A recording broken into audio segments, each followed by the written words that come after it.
Јас сум, како што знаете, спортски тип и јас дриблам.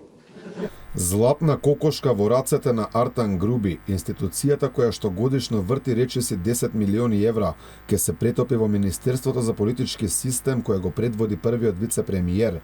Во последниве 4 години Агенцијата за млади и спорт, која според најавите веќе нема да постои, од државниот буџет добила речиси 40 милиони евра за 4 години. За 2023 за Агенцијата за млади и спорт се предвидени речиси 8 милиони и 200 илјади евра, а посебно интересна е ставката именувана како буџет за субвенции и трансфери, според која од АМС ќе се одлеат нешто помалку од 5 милиони евра.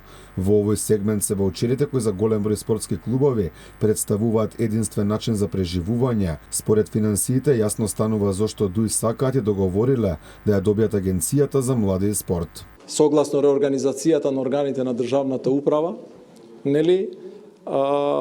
Агенцијата за млади и спорт треба да стане дел од Министерството за политички систем. Ваков развој на настаните представувало рушење на едно од ветувањата и заложби на СДСМ за формирање на Министерство за млади и спорт, за што говореше и првиот човек на социјалдемократската младина, Марко Михаиловски. Министерство за млади. Посакувам сите млади да добиеме Министерство за млади, кој што тој процес би го инициирале следната година и веќе еднаш Агенцијата за млади и спорт прерасна во Министерство за млади. Доказ колкава финансиска тежина има оваа агенција се ваучерите кои на одредени федерации и клубови им го покриваат речиси целиот буџет. Оваа година 14 милиони денари ќе добија ракометната федерација, 12 милиони и 300 илјади кошаркарската, а одбојкарската ќе добија 10 милиони и 800 илјади.